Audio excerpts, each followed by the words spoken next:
Are you looking for inspiration on a daily basis? Well, check out Deal to Heal Tees. With our inspirational tees, you're sure to find something that will inspire you. Just go to dealtohealtees.myshopify.com. That's Deal to Heal Tees. Get some inspiration in your situation.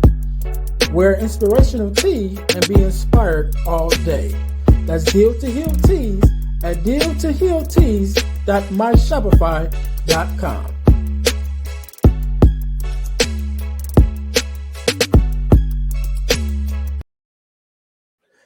Hey guys, this is Earnest James, host of the Deal to Heal with E. James podcast, and I got a question to ask you. Could you buy me a cheeseburger? Better yet, could you buy me a value meal? Yes? Well, guess what? I don't need a value meal. However, for the cost of a value meal, you can support this podcast to keep us on the air. Just go to Patreon/Deal to Heal podcast and choose any one of the 3 tiers that's available. And if you just want to make a one-time donation, go to Cash App and make a donation to $eJames, the number 418. Make a one-time donation to the Cash App, or again, go to Patreon to support this podcast and keep us on the air. Thanks in advance. Be blessed.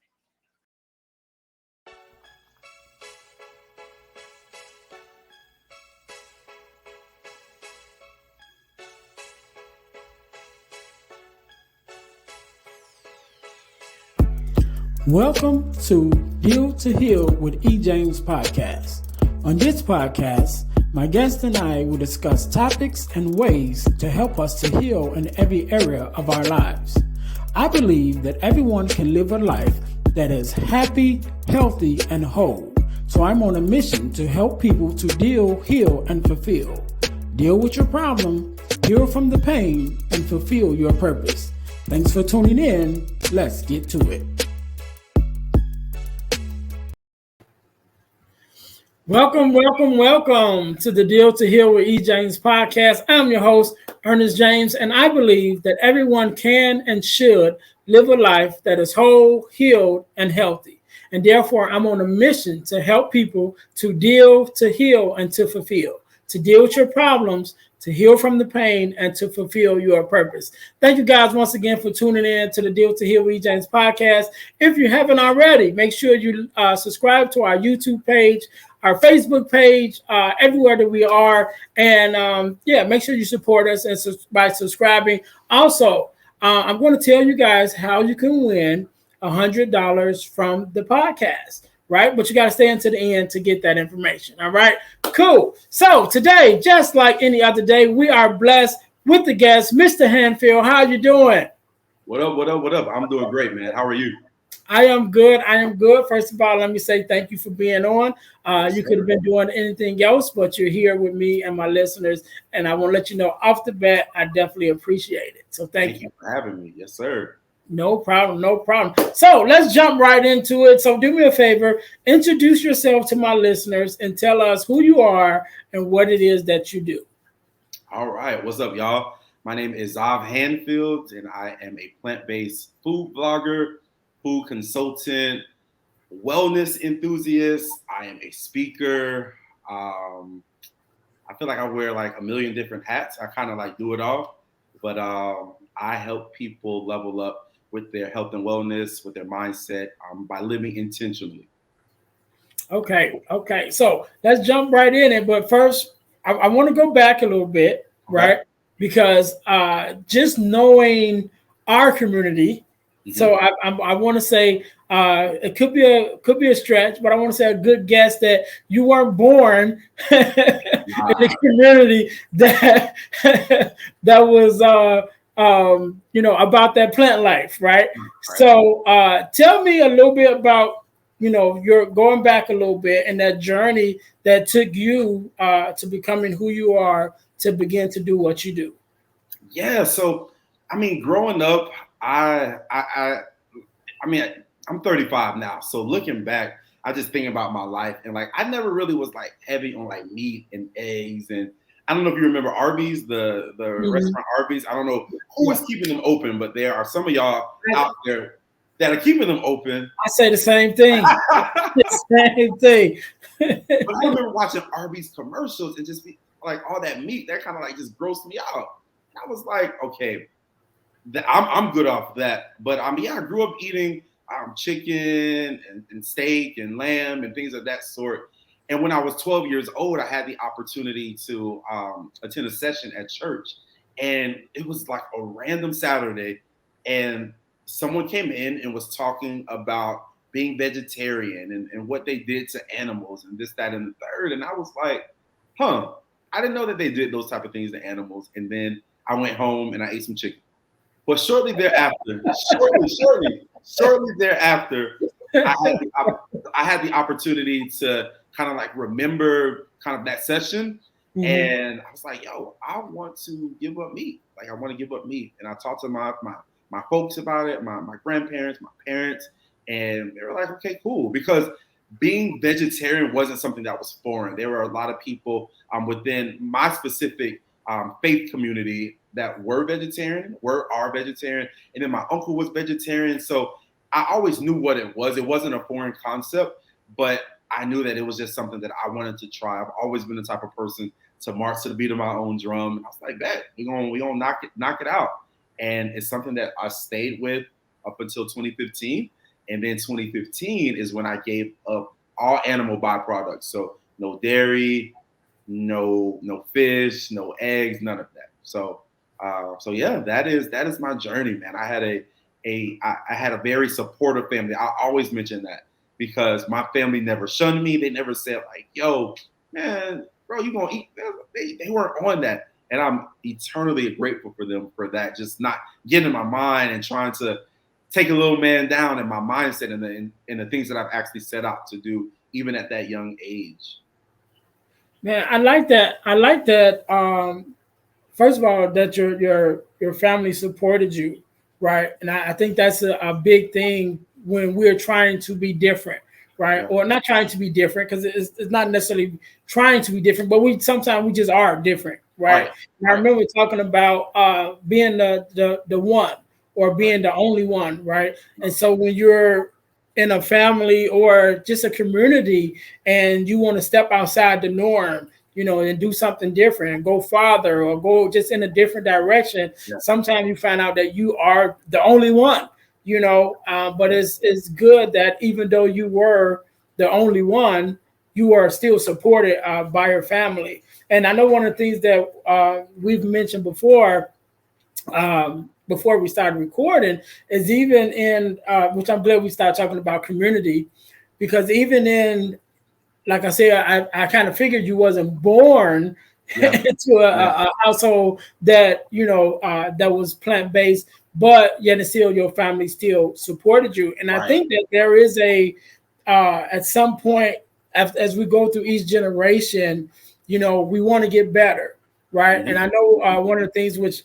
you speak on, and I do also. I actually got a shirt that says it on my Deal to Heal tees. It says health is wealth, right? And so just talking about generational health and changing that mindset when you're talking to, some of the students that you talk to, or just even some of the adults that you talk to, what is something that you kind of hit home with them with making that transition to change the generations and the health through their food? Man, and so I think about Coolio, who just died, and I think about, I can only think of celebrities at this time that really didn't have to die.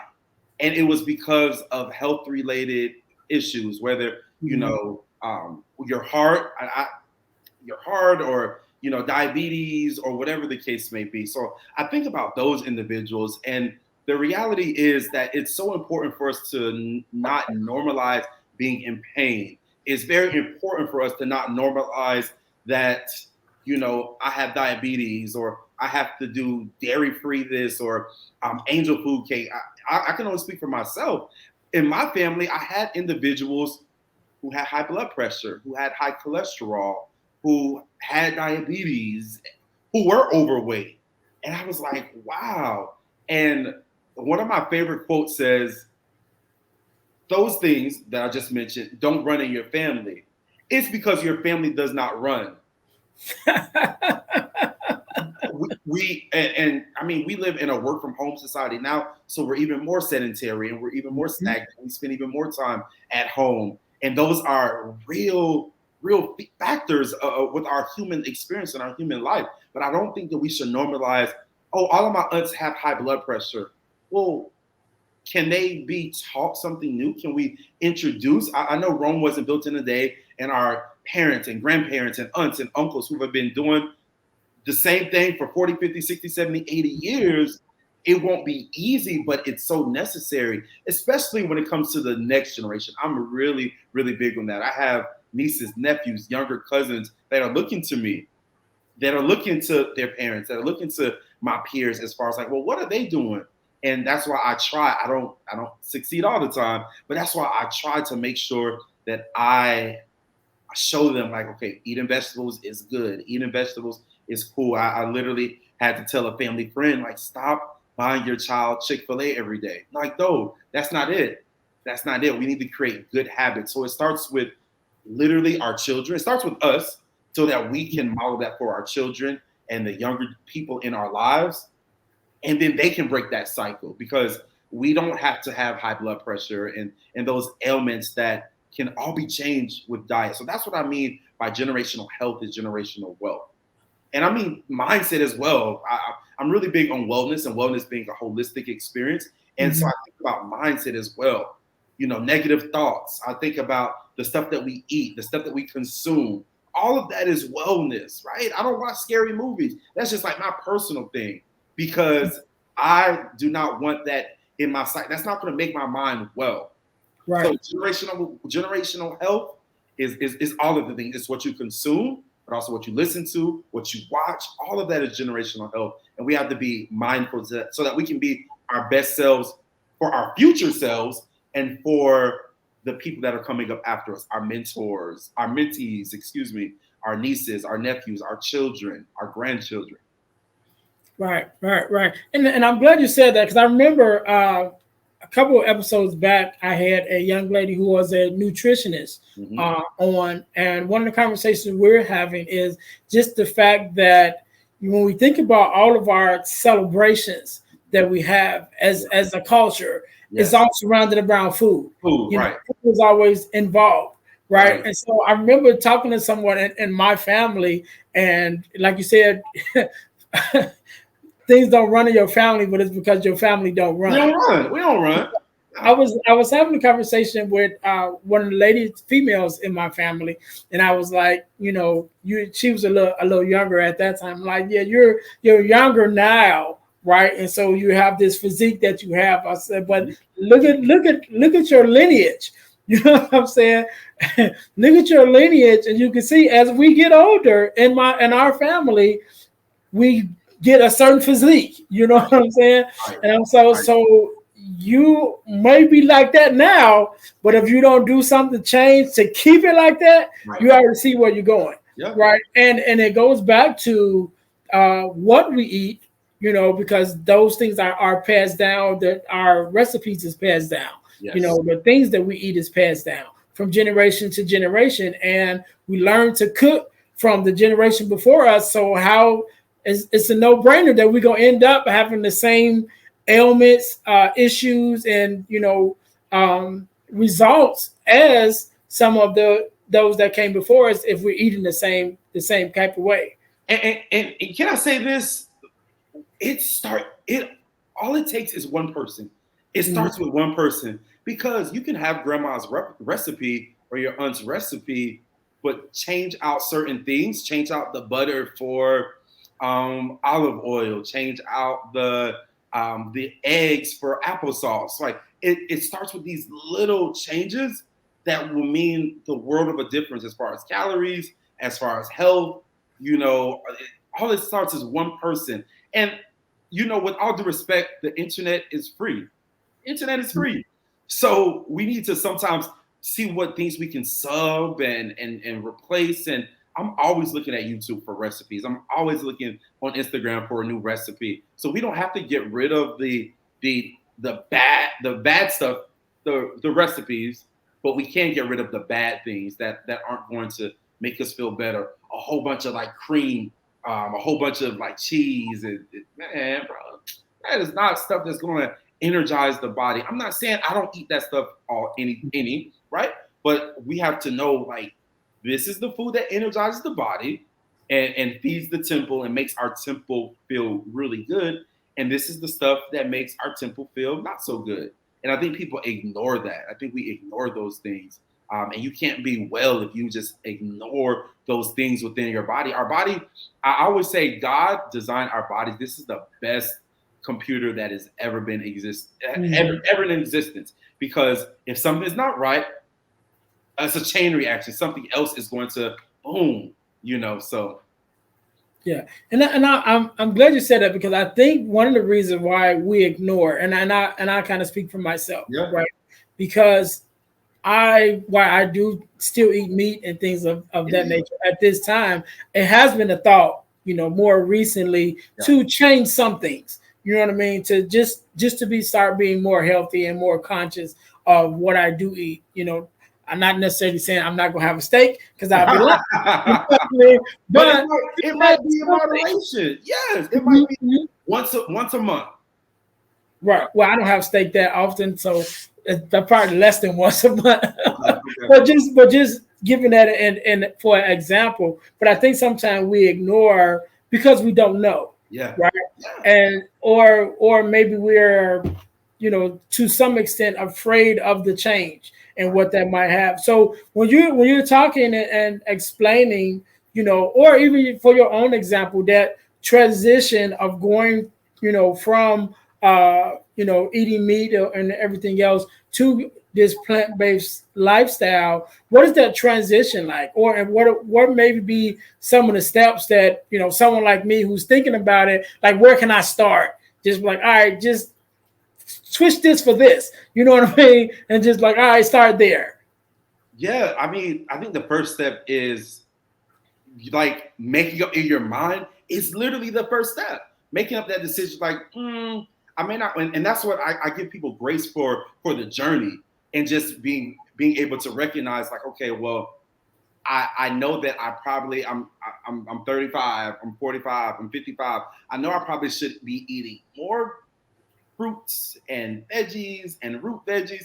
I know that's something I should be doing, but making that decision is the first step. That's where you get started. The second step is reaching out to somebody like me. And let's say you don't have a resource, or you don't have someone that that's vegetarian, vegan, you don't follow anybody, go on YouTube, go on Instagram. I've been in the game for over 20 years as far as like plant-based and substitutes and my diet, but I still go on social media and glean at what people are doing, and I learn stuff all the time. Something that I am starting to reincorporate in my life is fasting, right? Fasting for my body, knowing that when you're sick, guess what you do? You fast, and your body is able to heal itself. And so if we parallel our body healing ourselves when we're sick and we don't eat, we're literally eating soup and we're drinking fluids and we're not eating that much. So that's a reminder that, okay, in order to heal my body, I need to probably fast a little bit. So like I said, I'm still learning as well. But for someone who is on that journey and just making that decision, like, I might want to incorporate this, you've already made the first step by even thinking it. Second step is reach out to someone like me or someone that you follow on social media. And a lot of times people are really cool. Like, my friends who are in this space are so dope. They're so cool. They're humble. They will reach out. They'll reach back out to you if you message them. And then get on social media. Look on Instagram. Look on Pinterest. Look on YouTube. Look on Facebook. Look on Google. There's someone somewhere that has created a blog for whatever it is that you are trying to do. And that's where I would get started first. Definitely don't reinvent the wheel, because there's so many of us out there, and we have free ebooks, we have free knowledge, and we have free webinars, and we have free videos. Okay, this is how you make Southern Chicago style pizza, but the healthy version. This is how you make vegan macaroni and cheese, but with half of the calories, right? There's someone out there that has created that. Well, the information is plentiful on the web for us. All right. So my next question is, I know you said you've been on this journey for 20 years now, and so I know of course, you've been vocal about it.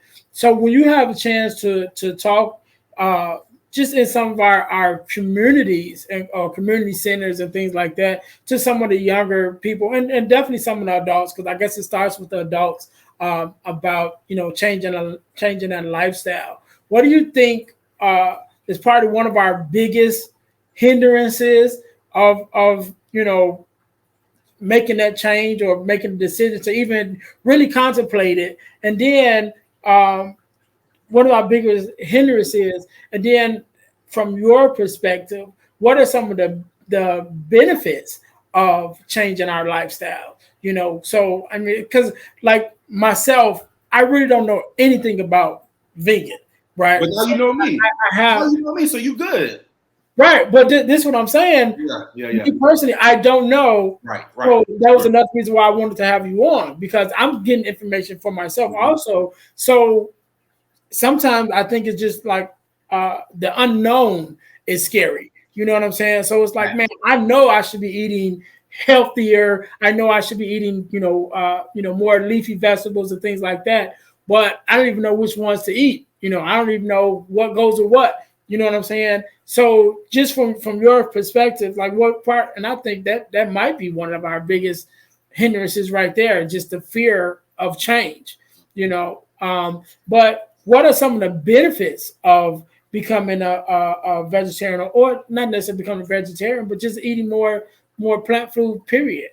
Yeah, so I'm gonna answer that like a couple ways. The first thing is that I think one of the biggest hindrances is our mindset.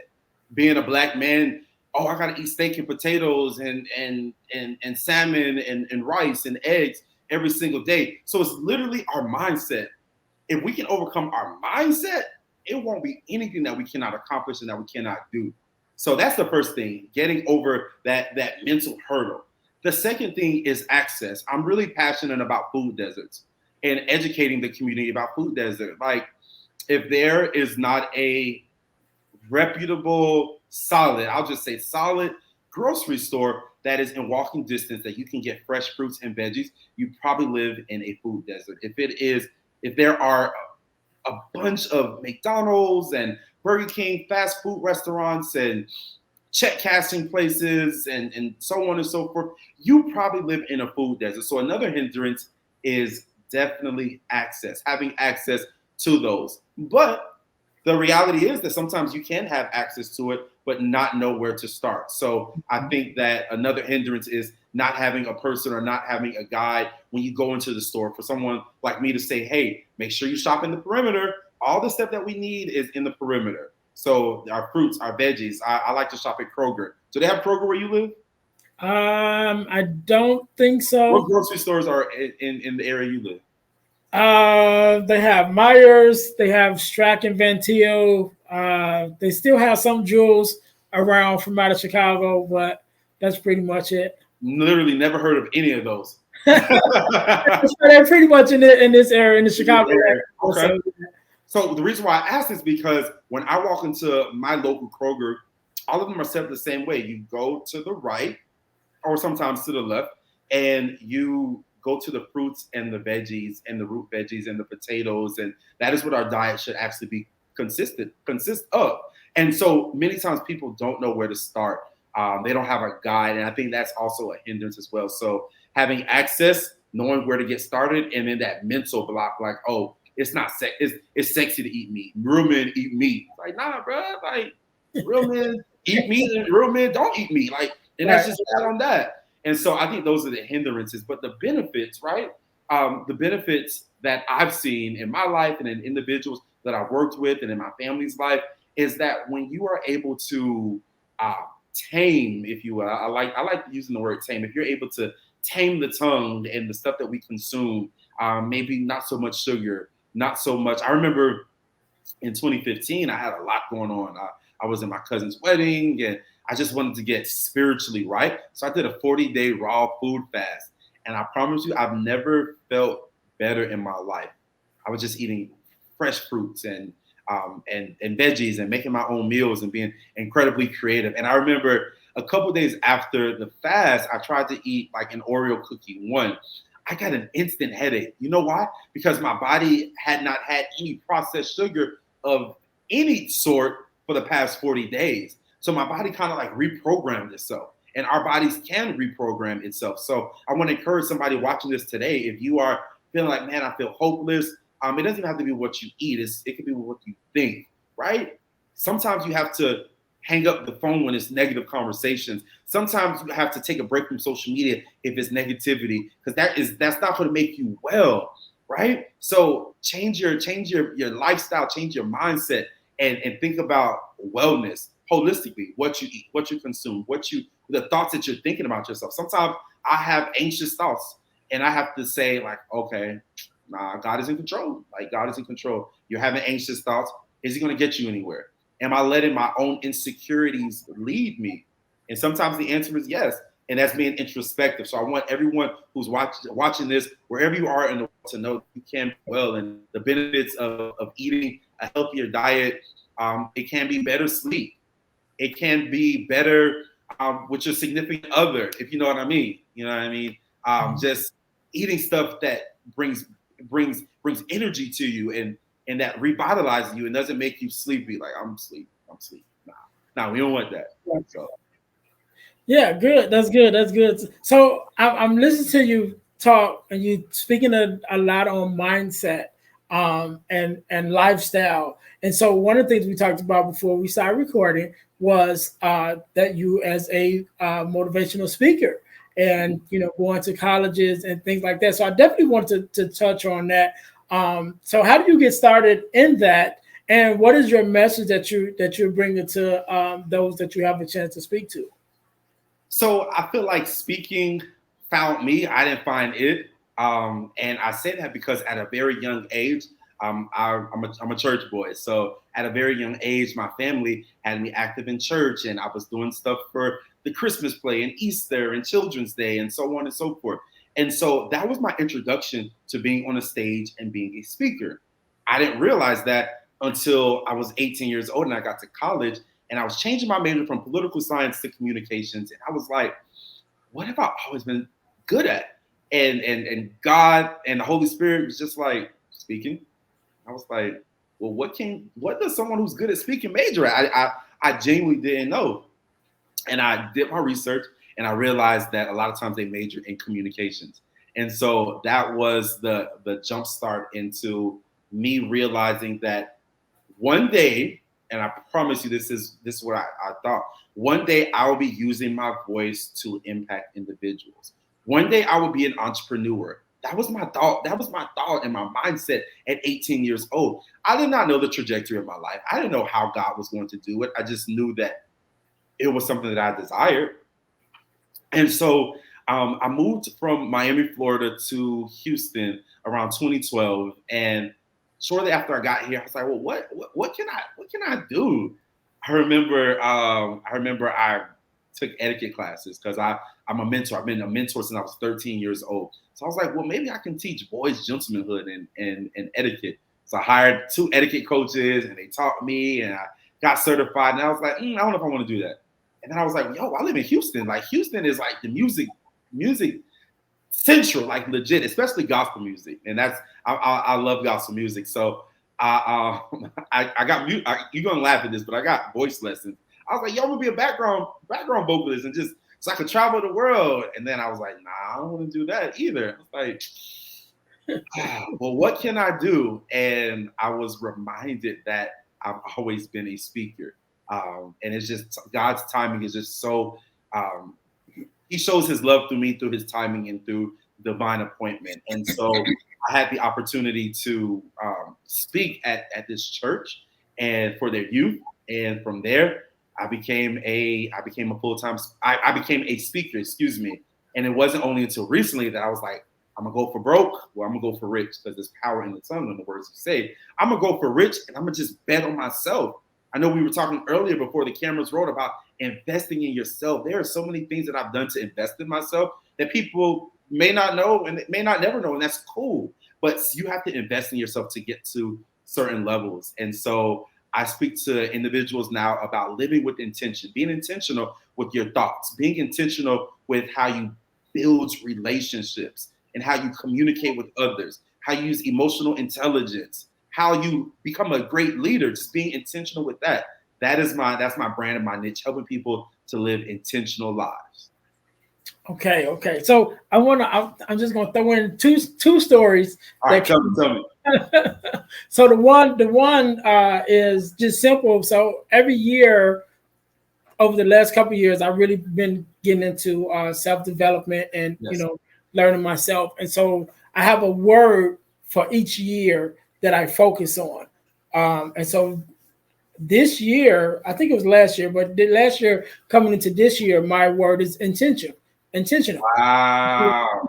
About everything that I do.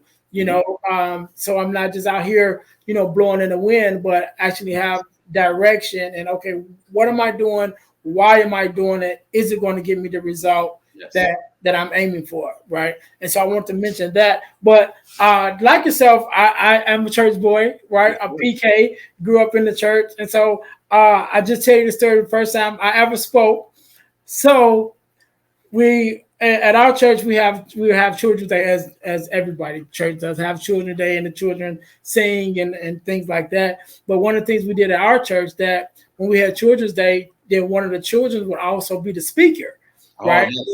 So the children that one of the youth would be the speaker. So I was a teenager at this time, and so the girl that was over the youth department, she probably was only like in her early 20s herself, so just out of teenage years. Yeah. And so whenever we have youth day every month, we one day every month, but whenever it got to the day, she would always speak. She would always be the speaker. So just one day she got up, she's finna speak, and the pastor was like, no, stop. It's like every youth day, we have the same person that's doing the speaking, and we have a whole department of youth. So she was like, we gonna change it. It's gonna be somebody else. So she picked me and she picked my cousin. Wow. Like, y'all speaking. This is not y'all speaking tomorrow. No, you speaking right now. Oh, wow. So my cousin went first, and that gave me about a good 3 minutes to find the scripture real quick. You know what I'm saying? And get a message in my head. So he went, then I went up there, and of course I knocked it out. And that was my first time speaking, not the last. Of course, I went on to become a minister, assistant pastor, and all of that, and then now even here with the podcast. But that was my first speaking engagement. Oh my gosh. That's funny. It was like right now, I'm like, no, but yeah. So yeah. So man, I'm so glad to have you on. First of all, let me say again, thank you for having you on, to taking out your time to be here, because you could have been doing anything else, but you're here. So I want to say thank you for myself and for my listeners. So I want you to have the last word, and I want you to give us something, word of inspiration, motivation, whatever it is, whatever comes to your mind that you want to leave us with. I want to leave us with a word, whatever that word is, and also give us your social media handles and how someone could work with you. If they want to get in contact with you. And I'll give you a couple seconds to think about that. And while you're doing that, let me do this to my listeners. I told you guys that I would show you, or tell you rather, how that you can win. Well, my thing ain't working. $100. $100 from the podcast. So the way you can win $100 from the podcast is by becoming a super subscriber, entering our super subscriber contest. What does that mean? That means you must subscribe to our YouTube channel, to our Facebook page, and to our podcast on Spotify. And after you've done those three things, you will text the word WIN, WIN, to the number 866-326-0730. That's 866-326-0730 for a chance to win $100 from the podcast. You already listen, you already support, you might as well hit that subscribe button and you can win $100. So the contest is ongoing and it's random, so it never stops. So once you win and you can win, right? So that's it. So again, to win $100 from the podcast, join our super subscriber contest by subscribing to our YouTube channel, our Facebook page, and our Spotify podcast. And after you've done those three things, text the word WIN, W-I-N, to the number 866-326-0730 to qualify to win $100 and enter the contest. So that being said, Mr. Handfield, again, thank you for being on.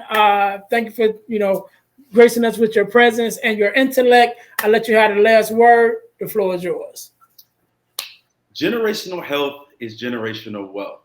It starts with your mindset. It starts with the things that you consume and the people that you surround yourself around. I want to encourage anyone right now who may be feeling down and out. You may be feeling like, man, I've tried this diet. I've tried this plan. I've tried this person. I've tried this thing. I want you to stop what you've been doing and just get intentional.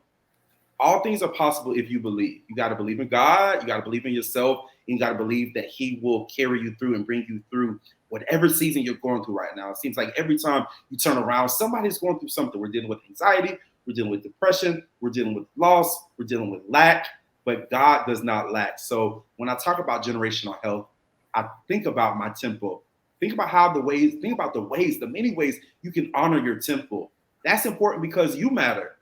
When you believe that you matter, when you love yourself, you just move differently. I remember the times I didn't love myself.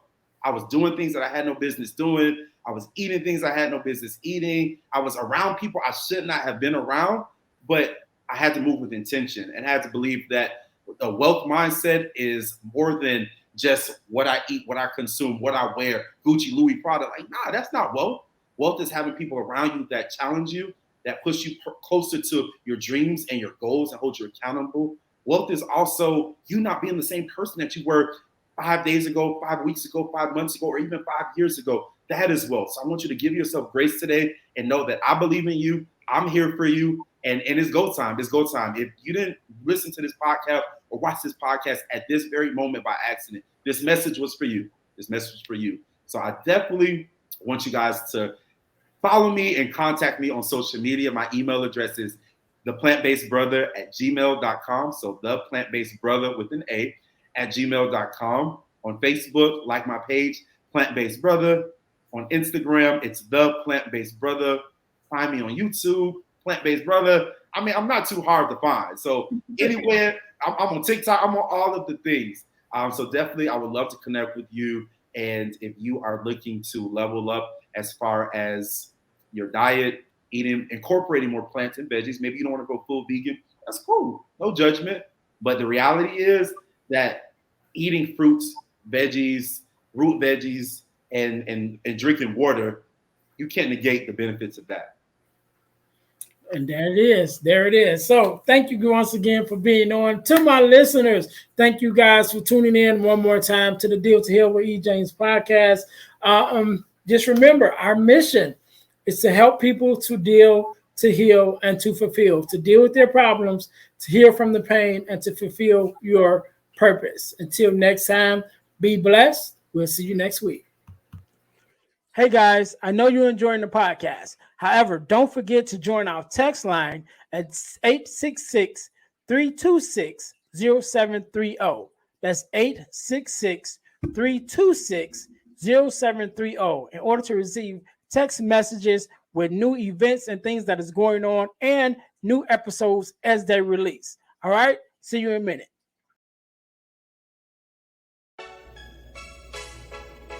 Thanks for listening to the Deal to Heal with E. James podcast.